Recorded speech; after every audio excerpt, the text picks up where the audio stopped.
Praise the Lord. ஆண்டவராக இயேசுவின் நாமத்தினாலே இந்த நாளில் உங்களை சந்திப்பதிலே நான் மகிழ்ச்சி அடைகிறேன். ஈகிள் மைண்ட் செட், ஈகிளுடைய அந்த மைண்டு குறித்து நான் சீரியலாக நான் பேசிக்கொண்டிருக்கிறேன். மூன்றாவதாக ஃபைட், போராடுதல், இதை குறித்து நாம் பார்ப்போம். பாருங்களேன், கழுகு நீங்கள் பார்க்கும் பொழுது சைக்ளோன் வரும் பொழுது என்ன ஆகும்? பறவைகள் எல்லாம் படன்னு எடுத்து பயந்து கொண்டு இங்கே அங்கே எங்கே இடம் கிடைக்கும் என்று சொல்லி ஒளிந்து கொள்ளும். எங்கே ஒரு ஹைடிங் பிளேஸ் கிடைக்கும், எங்கே மறைந்து கொள்ளும். ஈவன் நீங்கள் காட்டுக்கு ராஜா சிங்கம் கூட என்ன செய்ய முடியும்? கீழே பயங்கர சைக்ளோன், மரங்கள் கீழே விழுகிறது. நோவா காலத்தில் எல்லாம் அழிந்து போனது. மரத்தின் மேலே, மலைகளின் மேலே படகை கர்த்தர் அந்த அந்த போட்டை ஆண்டவர் கொண்டு போயிட்டார், மேலே கப்பலை கொண்டு போயிட்டார். எல்லாம் அழிந்து போனார்கள். எங்கெல்லாம் மலை மேலே ஏறினவங்க கூட அழிந்து போனான். நீங்கள் ஒரு பயங்கர சைக்ளோன் வருதுங்க, ஒரு மரமே கீழே விழுது, இடிந்து போகுது, பூமி அதிர்ந்து போகும், பயங்கர பூமி அதிர்ச்சி வருது, எல்லாம் கிடிந்து உழுது, மரங்கள் பில்டிங்லாம் உழுது. சிங்கம் கூட காட்டு ராஜா என்ன பண்ணும்? கழுகு என்ன பண்ணுமா?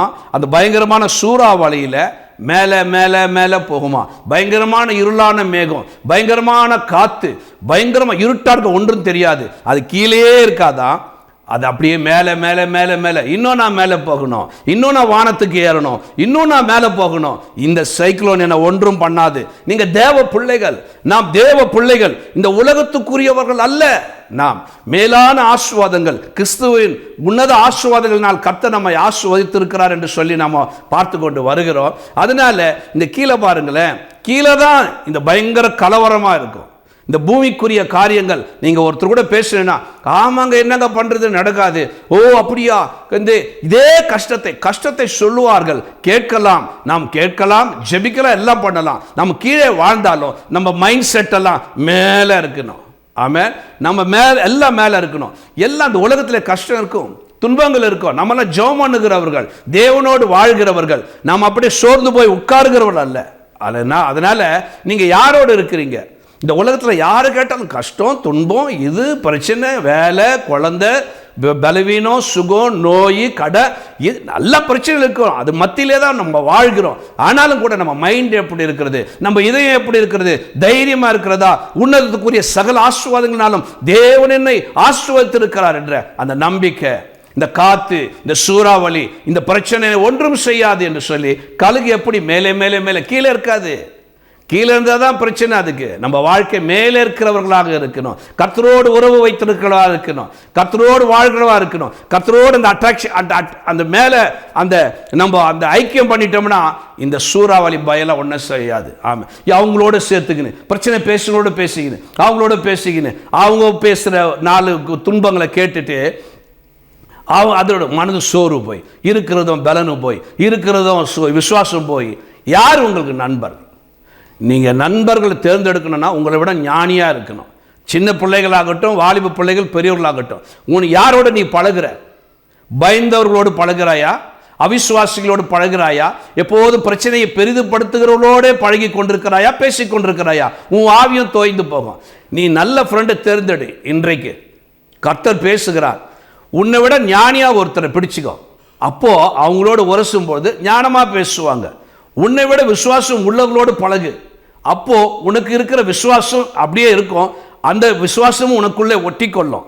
அதனால கீழே உள்ளவர்கள் எப்பொழுதும் தோல்வியை குறித்து தான் பேசுவார்கள், இயலாமை குறித்து தான் பேசுவார்கள். தம்பி, தங்கச்சி, நீ உன்னதத்துக்குரிய ஆசீர்வாதத்தினால் கர்த்தர் உன்னை ஆசீர்வதித்திருக்கிறார் என்று சொல்லி எபேசியர் 1:3 நம்ம பார்க்கிறோமே. ஆபகுக் சொல்லுகிறது 3:19, ஆண்டவராகிய கர்த்தர் என் பலன், அவரின் கால்களை மான் கால்களை போலாக்கி உயரமான ஸ்தலங்களில் என்னை நடக்க பண்ணுவார். ஆமா, பிரச்சனை இருக்கும், கர்த்தரோடு நான் இருக்கும்போது நடக்க பண்ணுவார். நீங்க உலகத்தில் இருந்தாலும் பூமியில் இருந்தாலும் நல்ல அப்படிப்பட்ட நண்பர்களை தேர்ந்தெடுங்க. ஆவிக்குரிய நண்பரோடு பழகுங்க. உலகத்தாரு கூட பழக வேண்டியதுதான், ஆனா அட்லீஸ்ட் உங்களுக்கு ஒரு சிநேகிதர் கூட, ஒரு சிநேகிதி கூட, ஆவிக்குரிய சிநேகிதி, ஞானமுள்ள சிநேகிதி, ஆண்டவரை மகிமைப்படுத்துகிற ஒரு சிநேகிதியோ சிநேகிதனோ இல்லைன்னா நீங்க ஆபத்தான நிலைமையில் இருக்கிறீங்கன்னு அர்த்தம். தேர்ந்தெடுங்க. யார் உங்க ஃப்ரெண்டு? ஆண்டவர் உயரமான ஸ்தலங்களில் என்னை நடக்க பண்ணுவார். ஆமா, ஆமென். பிரச்சனைகள் மத்தியிலே நடக்க பண்ணுவார். உயர்ந்த இடத்திலே நீ இருக்க வேண்டும் என்று கர்த்தர் விரும்புகிறார். ஏசாயா 33:16 இப்படியாக சொல்லுகிறது, அவன் உயர்ந்த இடங்களில் வாசம் பண்ணுவான். யாரு? தான் பிள்ளை. கண்மலைகளின் அரண்கள் அவனுடைய உயர்ந்த அடைக்கலமாகும். அவன் அப்பம் அவனுக்கு கொடுக்கப்படும், அவன் தண்ணீர் அவனுக்கு நிச்சயமா கிடைக்கும். தங்கச்சி, கிடைக்கும் தம்பி. கர்த்தர் உலகத்துக்குரிய தண்ணி அப்பத்துக்காகவும் இந்த உலகத்தின் ஆசீர்வாதங்களுக்காகவும் நீ அலைந்து தேட வேண்டிய அவசியம் இல்லை. நிச்சயமே அவைகளாம் கொடுக்கப்படும். கர்த்தர் தன் பிள்ளையா தேர்ந்தெடுத்துக்கிறாரா? உலகத்தார் நல்ல மேன்மையா இருக்கிறாங்க, நல்ல வசதியா இருக்கிறாங்களா? கவலைப்படாத. உன் அப்பமும் தண்ணியும் நிச்சயமாய் கொடுக்கப்படும். உனக்கு இருக்கிற ஸ்டேஜ் வேற, அவங்களுடைய ஸ்டேட்டஸே வேற, தனி லெவலு. நீ வேற ஆளு, அவங்க வேற ஆளு. ஆமா, கழுக பாருங்க, தான் வேற ஆளு. அது காட்டும். பயங்கரமா இருக்கும் கருமேகங்கள். சமீபத்தில் நான் ஃப்ளைட்ல சென்று வரும்போது டைட் பண்ணிக்கங்க பெல்ட்டு. ஏனென்றால் வானநிலை சரியில்லை என்றால் கருப்பாயிடுச்சு, அப்படியே பிளாக் ஆயிடுச்சு. பிளேன் போய்கொண்டே இருந்து அந்த ஃப்ளைட்டு மேலே ஏறின பிறகு என்ன ஆகுதுன்னா, அந்த மேகங்கள் எல்லாம் போய் வெளிச்சத்துக்கு வந்துடுச்சு. ஃப்ளைட்டு கீழே பார்க்குறேன் நான், கீழே மேகங்கள். ஸோ மேகங்கள் கீழே இருக்கிற வரைக்கும் அது கருப்பா இருட்டா அலைமோதி நம்மளை பயமுறுத்தும். அதற்கு மேலே வந்தோடனே சூரிய வெளிச்சம் வந்துடுச்சு, லைட் ப்ளூ, அமைதியான ஒரு சூழ்நிலை. அந்த ஃப்ளைட்டு சமாதானமாக போச்சு. அதே தான் கழுகு என்ன பண்ணுமா, நம்ம இருக்க வேண்டிய இது இடம் இல்லை. என்னை ஆண்டவர் அப்படியாக ஆசீர்வதித்திருக்கிறார், எனக்கு நல்ல சிறுகுகளை கொடுத்திருக்கிறார், நல்ல பலனை கொடுத்திருக்கிறார், என் வீட்டை வேற இடத்துல வைத்திருக்கிறார்.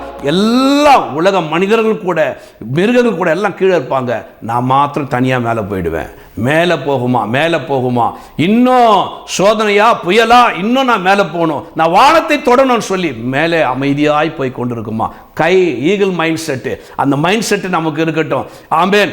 இந்த பிரச்சனைகள் மத்தியிலே போராட கத்துக்கொள், மேலே செல்ல கத்துக்கொள், கர்த்தரோடு ஐக்கியம் வைத்துக்கொள் தம்பி தங்கச்சி. கர்த்தர் உங்களை ஆசீர்வதிப்பாராக. ஆமென்.